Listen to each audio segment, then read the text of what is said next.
galing supply, ang neutral niya ay dito natin i-connect sa isang line ng receptacle at dito naman sa isang line ng outlet.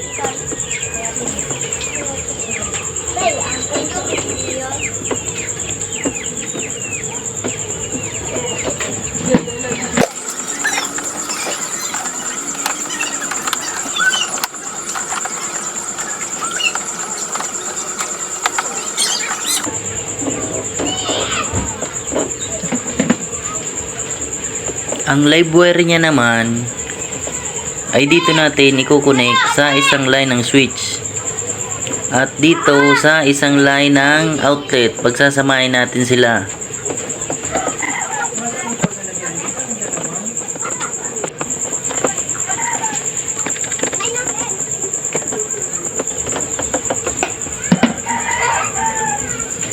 At ang return naman ng switch ay kukunik natin dito sa isang line ng receptacle.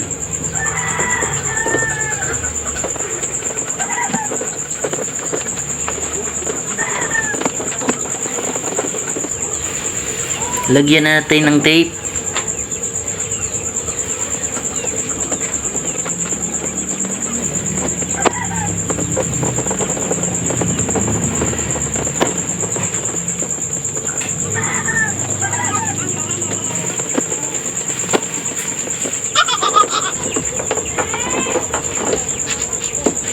Takpan na natin to.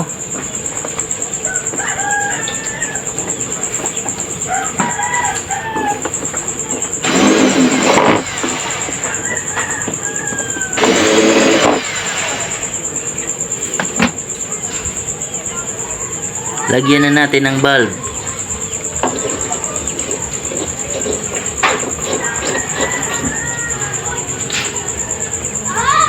Galing supply, ang wire na ginamit natin ay number 12.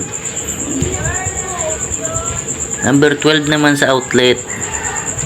At number 14 sa ilaw at saka sa switch.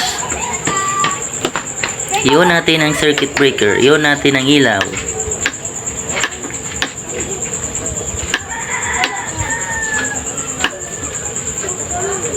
Try naman natin ang outlet. I-tester natin, iset natin sa AC.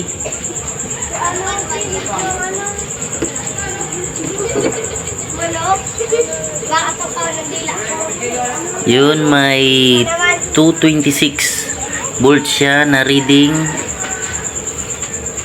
Sa kabila naman, i-try natin.